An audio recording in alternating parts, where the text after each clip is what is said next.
Well, a naval strike group is heading near the Korean Peninsula right now. Joining us now is Michael Duran, a former National Security Council Senior Director under President George Bush. Welcome back. Hi. All right, so let's talk about North Korea. North Korea's largest trading partner is China, very much dependent on China for its economy. Do you think President Trump was able to convince China's leader, Xi Jinping, to help rein in North Korea? We didn't get any information on that, really, and I suspect that he didn't, just because this problem, I mean, in some ways it's even more intractable than Syria.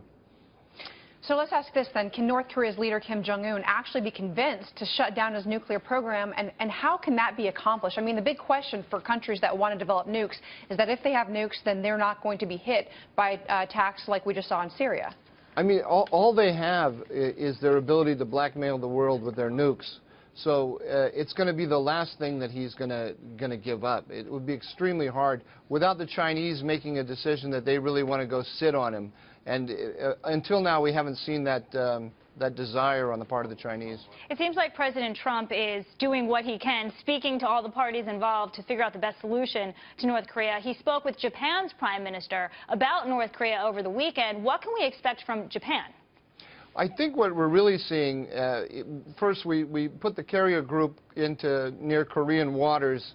I think that was just to tell the North Koreans that we can, and the Chinese for that matter, that we can walk and chew gum at the same time. Just because we're involved in Syria doesn't mean we're not paying attention to what's going on in East Asia. And I think the message to the Japanese is quite similar to that. It's just, trust us, we're back. We're going to use our military deterrence, that we, the Trump administration, are going to use our military deterrence, unlike the Obama administration. But the fact of the matter is that nobody has had a solution to this North Korean problem. And nobody certainly has. And this administration is taking some strong language in terms of foreign policy. But what do you see as sort of the next steps for trying to stop North Korea from developing a nuclear weapons program?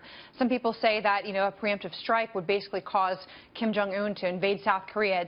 I don't think anybody expects that to happen. So what are your thoughts on how to actually stop North Korea from developing nuclear weapons? I think the most fruitful possibility is the one that President Trump is following, and that's negotiations with the Chinese.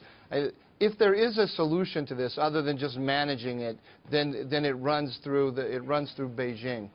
All right. Well, thank you. Good insight this morning. Michael Duran, former NSC director. Thanks for being with us this morning. Thank you.